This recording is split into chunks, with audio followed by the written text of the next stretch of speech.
Sir ఇప్పుడు మనం కార్యక్రమం స్టార్ట్ చేద్దాం. సార్ ఇప్పుడు వినిపిస్తుంది సార్, చివరికి నేను మాట్లాడితే కొంచెం గట్టిగా మాట్లాడుతాం. తర్వాత మనకేంటంటే సార్, మీరైతే ఇక్కడ కొత్త వాళ్ళందరూ వచ్చారు, అందరికీ వచ్చే వాళ్ళకి మీకు అందరికీ కృతజ్ఞతలు తెలియజేసుకుంటున్నాం. ముఖ్యంగా విషయం ఏంటంటే ఈరోజు మనం ఏడిఎంఎస్ అనే ఒక సెషన్ గురించి, ఒక ఇంపార్టెంట్ సబ్జెక్ట్ గురించి మనం తెలుసుకోవడం కోసం ఇక్కడ చాలా మంది కొత్త వ్యక్తులు అందరూ వచ్చారు, కొత్తగా ఉత్సాహంగానే ఉన్నారు, మంచిది ఉంది. కాకపోతే ఏంటంటే ఈ విషయాలను మనం తెలుసుకోవడానికి ముందు ఒక 2 నిమిషాలు మీకు ఏం మాట్లాడుతామంటే, ఈ మనకి ఎందుకు వచ్చామో ఏందనే విషయం మీ అప్డేట్ చెప్పేది ఒక వ్యక్తి అయితే మనం ఇక్కడికి వచ్చినాక కొంచెం ఒక అర్ధ సేపు మీరు చెప్పేదాన్ని కొంచెం కాన్ఫిడెన్స్ పెరిగి దీన్ని మనం మనసు పెట్టి మీరు తెలుసుకుంటే దీని భవిష్యత్తులో మనము చేయకూడదు అనేది మళ్ళీ మీరు ఆలోచించుకోవచ్చు. మన మీకే వచ్చారు ఒకటి. అయితే మనం చెప్పే విషయాలు కొంచెం జాగ్రత్తగా మీరు ఇంట్లో బాగుంటుంది. ఒక 2 సేపు మీరు ఇబ్బంది పెట్టకుండా త్వరగా ఈ సెషన్ని క్లోజ్ చేయాలనుకుంటున్నాను. కాబట్టి ఈ 1 గంట సమయంలో దయచేసి మనం అందరం ఫోన్ని కాస్త స్విచ్ ఆఫ్ చేసి పెట్టుకుంటే మనకందరికీ ఎమర్జెన్సీ కాల్స్ కూడా తప్పిస్తే కొంతమంది మనం పెట్టుకున్నామంటే, ఎందుకంటే మనం చెప్పేదానికి ఫోన్ మీద ఉంటుంది అభ్యాసం మనం మాట్లాడే ఉండదు. కాబట్టి ఇక్కడ ముఖ్యమైన విషయాన్ని మనం క్లోజ్గా చెప్పి ముగించుతారని అనుకుంటున్నాం. కాబట్టి ఏంటంటే నా పేరుతో నేను పరిచయం చేసుకుంటున్నాం. ఎక్కువ సమయం లేదు కాబట్టి కొద్ది సమయంలోనే మనం ముగించేదానికి ప్రయత్నం చేద్దాం. ఈ తక్కువ సమయంలో కూడా మన సబ్జెక్ట్ అంతా ఏడిఎంఎస్ ఏది, అసలు ఎందుకు వచ్చినాము, ఇది ఎందుకు చేయబోతున్నాం అనే విషయాన్ని కూడా కొంచెం క్షుణ్ణంగా మనం తెలుసుకుంటాం. ఓకే, నా పేరు పాండు, మాది శ్రీకాళహస్తి. నేను ఒక 6 నెలల క్రితము నేను ఏడిఎంఎస్లోకి వచ్చాను సార్. ఏడిఎంఎస్లోకి వచ్చే ముందు నాకు మా అబ్బాయి ఒకతను ఇదే విధంగా మొదటి కూర్చోబెట్టి మన మీటింగ్ చెప్పాడు. అదే విషయాలు ఇదే విధంగా వచ్చాడు. అప్పుడైతే నేను లైట్ తీసుకున్నాను సార్. ఎందుకంటే ఇలాంటి కంపెనీలు ఇంతకుముందు చాలా వచ్చాయి, చాలా పోయాయి. డబ్బులు కట్టడం, తీసుకోవడం, వాళ్ళు కట్టడం, వీళ్ళు తీసుకోవడం, వాళ్ళు చేయడం అనేది చాలా పెద్ద ప్రాసెస్. ఇదంతా మేము చాలా చూసాము. అందులో పైగా నాకు నెట్వర్క్ మార్కెటింగ్లో దాదాపు ఒక 5-6 సంవత్సరాల ఎక్స్పీరియన్స్ ఉంది. నేను కొంచెం మార్కెట్ చేశాను. అయితే ఏ మార్కెట్ చేసినా కానీ, ఏ బిజినెస్లో అయినా కానీ చేతులు కాల్చుకోవడం తప్ప మన చేతిలో డబ్బులు వచ్చింది లేదు. మన జోబులు చిల్లలు పడ్డాయి. అది మనం మళ్ళీ ప్రత్యక్షంగా చెప్పుకోవాల్సిన అవసరం లేదు ఒకటి. అయితే అదే వ్యక్తి ఇది కూడా ఉంటుందేమో అనేసి ఉద్దేశంతో నేను రిజెక్ట్ చేస్తా రావడం జరిగింది. ఒక చాలా ఒత్తిడి చేశాడు, 2 నెలలు 3 నెలలు కూడా చేశారు. సార్ మీరు ఎందుకు మంచి ప్రోగ్రామ్ బాగుంది, మాకంతా డబ్బులు వస్తున్నాయి, మనం చేద్దాం సార్ అంటే, సరే సార్ చేద్దాం సార్ అనేది తప్పించుకొని తేవడం మొదలుపెట్టాం. సరే తర్వాత ఇంకా మా సీనియర్ ఒక అతను, ఆయన పేరు రామప్రసాద్ గారిని మనకి ఇప్పుడు గెస్ట్గా వచ్చిన్నాడు. ఆ సార్ వచ్చి ఒకసారి మనం గట్టిగా చెప్పాడు, సార్ ఈ మధ్య ఉంది సార్, మంచి ప్రోగ్రామ్ సార్, మనం బాగా చేద్దాం సార్, మనం ఇప్పుడు గతంలో చేస్తాం అంటే. అతని పైన నాకెంత కాన్ఫిడెన్స్ అంటే, అతను సర్వీస్ మోడ్లో బ్రహ్మాండంగా చేస్తాడు. రాత్రి పౌరులు తేడా లేకుండా ఒక వ్యక్తి ఎంత కష్టపడాలో అంత కష్టపడే మనస్తత్వం ఉన్న వ్యక్తి. ఆయన వచ్చి చెప్పిన తర్వాత సరే నేను కొన్ని కన్విన్స్ అయ్యాను, సార్ వెనకాలను కన్విన్స్ అయినాను. సరే చేద్దాం ఉద్దేశంతో నిర్ణయం తీసుకున్నాను సార్. మార్చి నెలలో నేనైతే జాయిన్ అవ్వడం జరిగింది. మార్చి నెలలో జాయిన్ అయ్యాను. మార్చి ఏప్రిల్ అంతా కూడా చేయలేదు సార్. ఏప్రిల్ అంతా కూడా చేయలేదు. మే 3వ తారీఖున ఇంకొక మా సీనియర్ సార్కి నన్ను జాయిన్ చేసిన సీనియర్కి ఇంకొక దాస్ గారని ఒక అతను తెలంగాణ సార్, అతను ఒక కానిస్టేబుల్, అతను వచ్చి 3 కోట్లు తీసుకున్నామని చెప్పాడు సార్. 3 కోట్లు తీసుకుంటే మాకు ఆశ్చర్యపడి ఏదో జోక్ అనుకున్నాం. 3 కోట్లు ఏదే ఈ ప్రోగ్రాంలో తీసుకునేది, ఇదేమన్నా బిజినెస్ సార్, బంగారు గోల్డ్ బిస్కెట్ ఏమన్నా ఎందుకు చెప్తారు సార్ మీరు ఆ విధంగా అంటే, అతను చెప్పిన ఒకే ఒక మాట డైలాగ్ ఏంటంటే, మీరు నంబర్ నాకు తెలుసా, ఇదిగో నా బ్యాంక్ స్టేట్మెంట్ అని బ్యాంక్ స్టేట్మెంట్ ఇచ్చాడు సార్. ఎంతమందికి ఇచ్చాడు? ఆ మీటింగ్ హాల్లో దాదాపు 100 మందికి మీరు అరేంజ్ చేస్తే ఒక 20-30 కాయలు తెచ్చి ఎంత మీరు తీసుకుని చూడండి, ఇది చేసుకొని మీరు నిజంగా ప్రూఫ్ అయితే మా దగ్గర రండి సార్ అని చెప్పి ఆయన బ్యాంక్ స్టేట్మెంట్ ఇవ్వడం జరిగింది సార్. అప్పుడు బ్యాంక్ స్టేట్మెంట్ చూసి ఆయన చేసిన తర్వాత ఏదో కళ్ళు తిరిగే బిజినెస్లో ఉన్నది, ఇది మనం చేయకపోతే తప్పదేమో, మనం లాస్ అయ్యేందుకు అనుకొని అప్పటి నుంచి మనం స్టార్ట్ చేయడం కదా. మేము నమ్మాను. అంతకుముందు చేయాలనుకున్నావే కానీ ఇంత విశ్వాసంగా లేదు, ఓకే చేద్దాం కొడదాం అనుకుంటాను. అయితే అతను స్టేట్మెంట్ చూసిన తర్వాత అప్పుడు ఆ సబ్జెక్ట్ మీద కాన్ఫిడెన్స్ మనం తినడానికి మొదలుపెట్టాం. ఏం చెప్పండి సార్, ఇదేంటి అదేంటి, అది చేస్తే ఇది చేస్తే అంటే మీకు డౌట్ వస్తాయి. ఆ విధంగా నాకు వచ్చిన డౌట్ అయితే కూడా మేము వ్యక్తం చేస్తూ వస్తామంటే అతను క్లారిఫికేషన్ ఇచ్చాడు సార్. ఈరోజు నేను బిజినెస్లోకి వచ్చిన తర్వాత దాదాపు 6 months ఈ నెలతో 6 నెలలు అవుతుంది సార్. నేను దీన్ని మనసు పెట్టి మనస్ఫూర్తిగా పనిచేయడం మొదలు పెట్టాను సార్. అయితే ఆ సార్కి 3 కోట్లు తీసుకున్నాడు, ఈరోజు 6 కోట్లకి వెళ్ళిపోయాడు ఆయన. నేను వచ్చేసి ఆ రోజు 0 మేము 15,000 రూపాయలు నేను ఐడి తీసుకున్నాను, ఈరోజు 10 లక్షల రూపాయలు తీసుకున్నాను సార్. కేవలం 6 నెలల్లో ఒక నెలకి 1,00,000 రూపాయలు మించి ఒక సాఫ్ట్వేర్ ఉద్యోగస్తులు కూడా తీసుకోలేదు డబ్బుని మనం అరేంజ్ చేశాం సార్. ఈ డబ్బులు ఎలా వస్తుంది, ఇదంతా అకౌంట్ మీరు చెప్తున్నారు వాళ్ళు ఎంత కలుపుతారు సార్ అన్న దానికోసం నిదర్శనమే ఈ మీటింగ్ కోసం ఇది కేవలం ఏంటంటే ఒక కార్పొరేట్ కంపెనీ ఈరోజు భారతదేశంలో నెంబర్ 1 పొజిషన్లో ఉంది. కేవలం ఒక స్కూటీలు ఇంటి మీద తయారు చేయడమే కాకుండా సార్ ఈ ఏడీఎంఎస్ కంపెనీలో నుంచి రకరకాల వెహికల్స్ ముందుకు రాబోతున్నాయి. దీంట్లో ఆటోలు ఉన్నాయి, కార్లు ఉన్నాయి, ట్రాక్టర్లు ఉన్నాయి. రేపు సంక్రాంతి ట్రాక్టర్ రిలీజ్ చేస్తారు. ఈ ఎలక్ట్రానిక్ వెహికల్స్ రంగంలో ఇప్పుడు భారతదేశం ముందుకు దూసుకుపోతుంది. ఇప్పుడు ప్రధానమంత్రి మొదలుకొని వెంటనే మొదలుకొని ఇలా పెద్ద ముఖ్య నాయకులు ఒకే ఒకటి ఏంటంటే పొల్యూషన్ ఎక్కువైంది. ఢిల్లీలో స్కూల్స్ అంతా మూతపడిపోయినాయి. అంత మూతపడిపోయిన కారణం ఏంటంటే ఈ పొల్యూషన్ ఎక్కువైపోయింది కాబట్టి నెక్స్ట్ ప్లేస్ లో రెడీగా హైదరాబాద్ ఉంది. హైదరాబాద్ కూడా అన్ని స్కూల్ మూసేదాం సిద్ధపడతా ఉంది. 0% లో వచ్చేసింది. కాబట్టి ఎన్ని దాంట్లో అంత ఫాస్ట్ అక్కడైతే తెలంగాణలో అతను ముఖ్యమంత్రి ఈరోజు రేవంత్ రెడ్డి గారు ఏం చెప్తారంటే ఆటోని ఊరు బయట జరుపుకుంటాం అని స్టేట్మెంట్లు బహిరంగిస్తున్నాడు. కాబట్టి ఈ తరుణంలో ఈ విషయంలో ఇటువంటి సీజన్ లో మనం ఈ బిజినెస్ చేయగలిగితే సక్సెస్ అవుతాం అని మనం నమ్మి దీంట్లోకి వచ్చాం సార్. ఈ విషయాలన్నింటినీ ఈ బిజినెస్ ప్లాన్ ని ప్రజెంటేషన్ ని మా గ్రేట్ లీడరు మమ్మల్ని కృషి చేసిన ఇక్కడ మా అప్లైనరు రామప్రసాద్ గారిని స్టేజ్ మీద రావాల్సిందిగా కోరుతున్నాం సార్. మీతో సెషన్ మా సార్ కంప్లీట్ చేస్తాడు. షార్ట్ టైంలోనే ఎంత లేకుండా మీకు చూపించినట్టు సార్.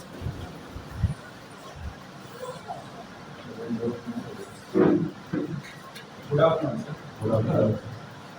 అందరూ ఫోన్ చేశారు మొత్తం ఇది at time sir. After lunch meeting మనం కండక్ట్ చేస్తే చెప్పే సబ్జెక్ట్ అంత ఫాస్ట్గా ఎక్కదు. ఎందుకంటే మనం ఫోన్ చేస్తుంటాం, కొంచెం మైండ్ నిద్రావస్థలో ఉంది సార్. చెప్పేదానికి కూడా మైండ్ మనకి సపోర్ట్ చేయట్లేదు. చెప్తే ఏమనుకుంటారు వన్ సెకండ్. Good afternoon. ఒకసారి గట్టిగా చెప్తాను. Good afternoon. Very nice. First of all thanks అండి. ఇంతమంది ఇక్కడ అసెంబ్లీలో అవ్వడం అనేది మామూలు. ప్రపంచంలో అతిపెద్ద టాస్క్ ఏంటంటే జనాల్ని ఒక దగ్గర మొబైల్ అసెంబ్లీ చేయడం. సో చాలా గొప్ప విషయం అండి. ఒక వ్యక్తి ఏదైనా చెప్పినప్పుడు అది విని తెలుసుకుందాము అని వస్తాను చూసారా, అక్కడే మన సక్సెస్ ఉంది.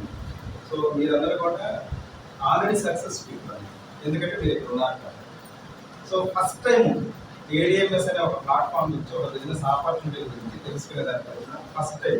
ఇంతవరకు నాకు దీని గురించి ఏమి తెలియదండి. ఫస్ట్ టైం ఇక్కడికి వస్తున్నాను. ప్లీజ్ రైజ్ ఇవ్వండి.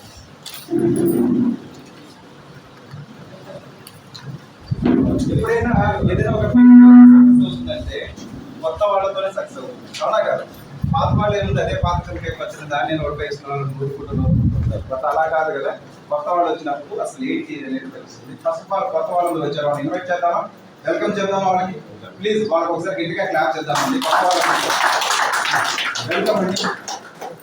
మరి కొత్త వాళ్ళు ఎంతమంది వచ్చారంటే ఆ క్రెడిట్ ఎవరికండి? ఎవరైతే వాళ్ళని ఇన్వైట్ చేశారు, అవునా కదా సార్? మనం ఒక 10 మందిని పిలిస్తే ఒకరో ఇద్దరు వస్తారు, అంతే కదా? కనీసం ఇక్కడ మనము ఇంతమంది అసెంబ్లీ ఏమంటే కనీసం ఒక 100 నుంచి 150, 200 మందిని మనం ఇన్వైట్ చేస్తుంటే ఇంతమంది వచ్చి ఉంటారు. సో ఇన్వైట్ చేసిన వాళ్ళ ఎఫర్ట్ ఏదైతే ఉందో, వాళ్ళ కృషి ఏదైతే ఉందో, దీని బ్యాక్గ్రౌండ్లో వాళ్ళ కృషి ఏదైతే ఉందో దానికి ఖచ్చితంగా మనం అప్రిషియేట్ చేయాలి, అవునా కదా? సో వాళ్ళకి ఒకసారి గట్టిగా క్లాప్స్ ఇవ్వాలి. మొబిలైజ్ చేయడం అనేది చాలా హార్డ్ అండి, ఒక పెద్ద టాస్క్ అది. సో దాన్ని సమర్థవంతంగా ఇక్కడ హాల్ ఫుల్ అయింది. సో ఎవరైతే దీని మీద వర్క్ చేశారో వాళ్ళందరూ నేను కంగ్రాట్స్ చేస్తున్నానండి. సక్సెస్ అనేది ఎక్కడా లేదండి. మనం ఏదైతే వ్యక్తిని తీసుకొచ్చి అతను సక్సెస్ చేసామో అతను సక్సెస్లోనే మన సక్సెస్ ఉంది. ప్రతి వ్యక్తిని ఎక్కడైనా చూడండి సార్, ఒక వ్యాపారస్తుడు సేమ్ బిజినెస్ ఎదురుగా పడితే ఇద్దరం బాగుండాలని కోరుకుంటాడా?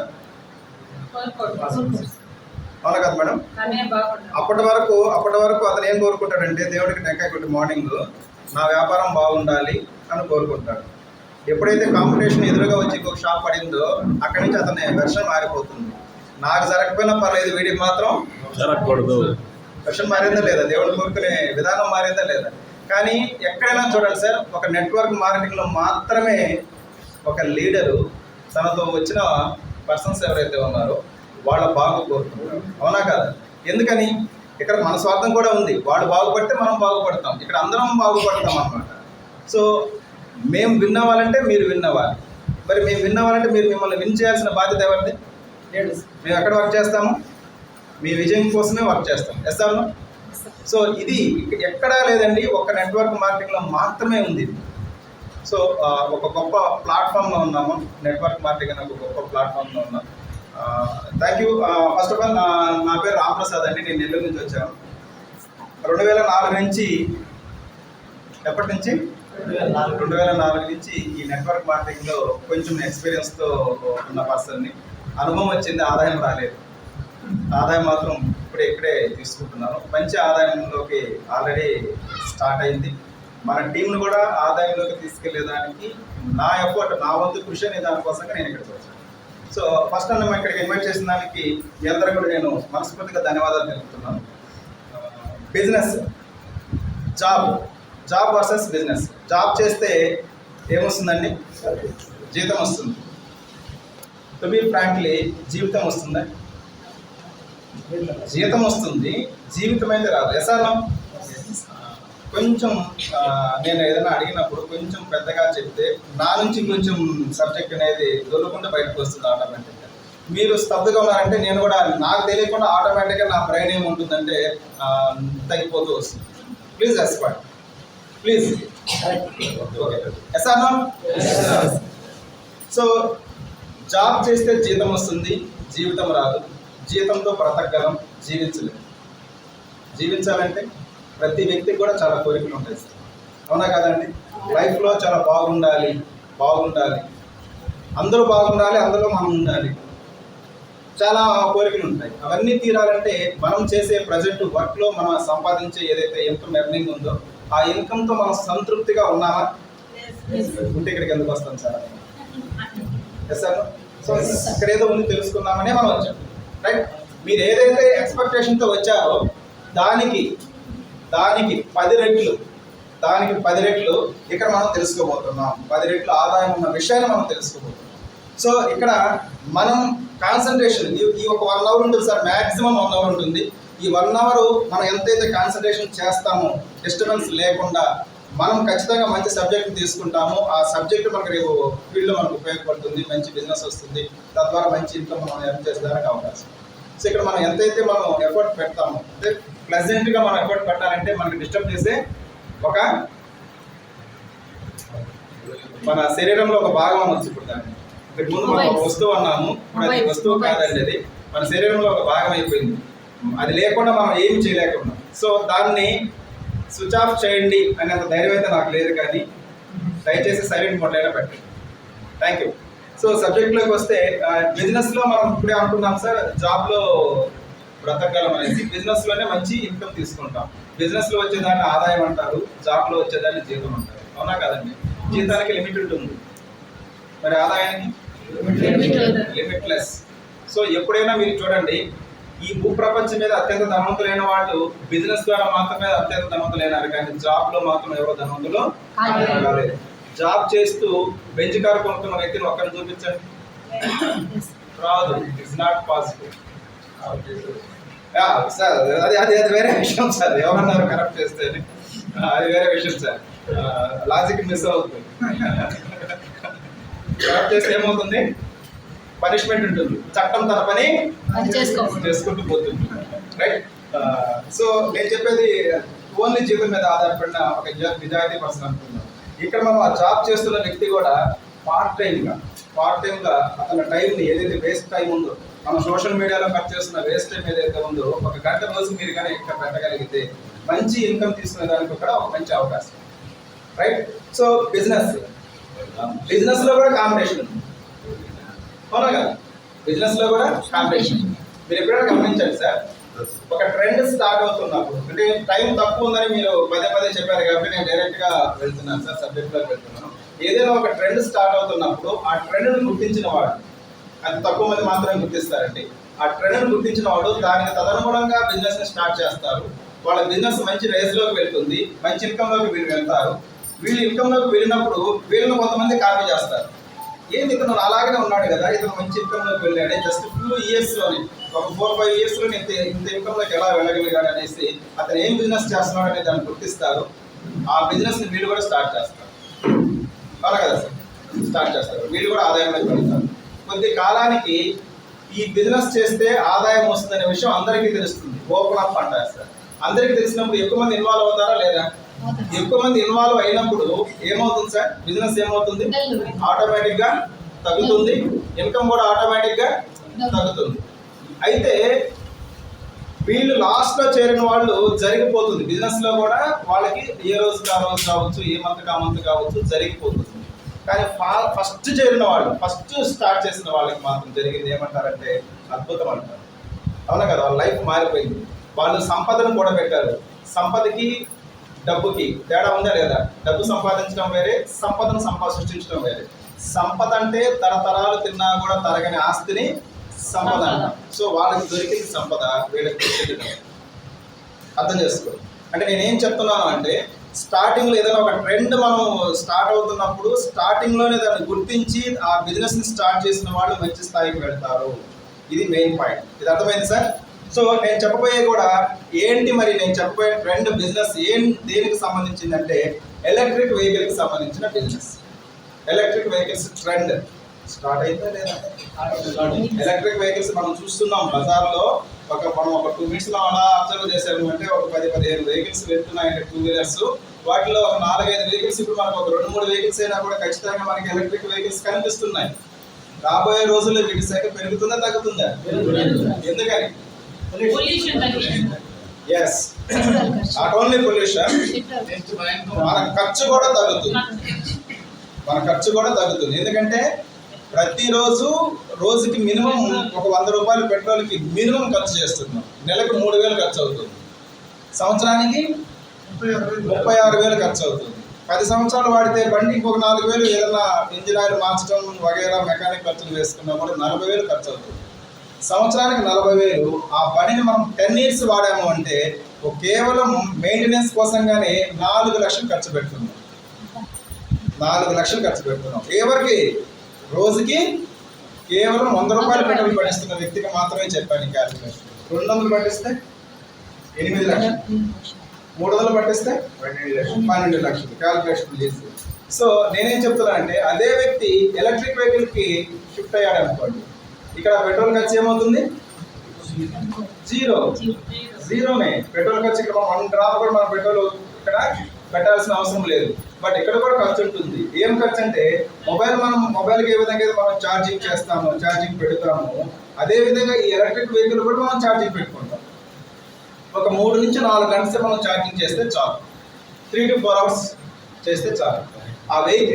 ఆ ఎలక్ట్రిక్ వెహికల్లో ఉన్న బ్యాటరీ కెపాసిటీని బట్టి 200 కిలోమీటర్ల నుంచి 100 కిలోమీటర్ల నుంచి 250 కిలోమీటర్లు వస్తుందండి.